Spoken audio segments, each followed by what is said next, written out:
Hello friends, welcome to சமைக்கலாமா channel. தேங்காய் மாங்காய் பட்டாணி சுண்டல் அந்த பீச்சிலலாம் நிறைய கிடைக்கும்.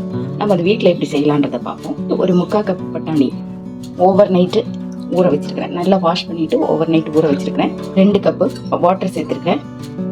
இதில் நம்ம ஒரு 1/4 டீஸ்பூன் நல்லெண்ணெய், பட்டாணிக்கு தகுந்த சால்ட் சேர்த்துட்டு வேக வைக்க போகிறோம். 4 விசில் விட்டு எடுத்துக்கலாம். எடுத்துட்டு காமிக்கிறேன் உங்களுக்கு. ஹலோ ஃப்ரெண்ட்ஸ், பட்டாணியை நான் நல்லா 4 விசில் விட்டு எடுத்து ஒரு கொலண்டரில் போட்டு ஃபில்டர் பண்ணி வச்சுருக்கேன். நீங்கள் அதை பட்டாணியை எடுத்து இப்படி பண்ணும்போது இந்த அளவுக்கு அது வெந்திருக்கணும். பேன் காஞ்சிடுச்சு. ஒரு டேபிள் ஸ்பூன் அளவுக்கு தேங்காய் எண்ணெய் விட்டுருக்கேன். எண்ணெயில் 1 டீஸ்பூன் கடுகு, 1 டீஸ்பூன் உளுந்தம்பருப்பு, கடுகு பொரியட்டும். ஒரு வரமிளகா, ஒரு பச்சை மிளகா, ஒரு கொத்து கருவேப்பிலை, ஒரு 1/2 டீஸ்பூன் துருவின இஞ்சி, ஒரு 1/4 டீஸ்பூன் பெருங்காயம், ஹிங் பவுடர்.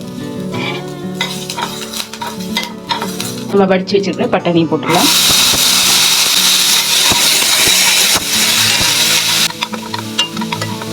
இதுல ஒரு 1.5 டேபிள் ஸ்பூன் மாங்காய், துருவின மாங்காய், ஒரு 2 டேபிள் ஸ்பூன் துருவின கேரட்டு, 2லேருந்து 3 டேபிள் ஸ்பூன் தேங்காய், இதெல்லாம் போட்டுட்டு உங்கள் அடுப்பு சிம்மிலேயே இருக்கட்டும்.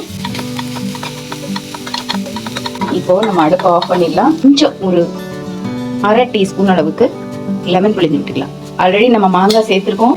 இந்த லெமன் சேர்க்கும் போது அது ஒரு நல்ல ஒரு டேஸ்ட் கொடுக்கும். அவ்வளோதான், நம்மளோட தேங்காய் மாங்காய் பட்டாணி சுண்டல் ரெடி ஆயிடுச்சு. பரிமாறிடலாம் ஃப்ரெண்ட்ஸ். டேஸ்ட் பண்ணிடலாம். நம்ம இப்போது உண்மையிலே வேற லெவலில் வந்திருக்கு friends.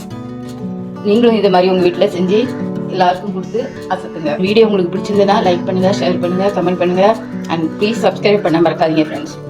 See you all in the next video with another content. Bye. Take care.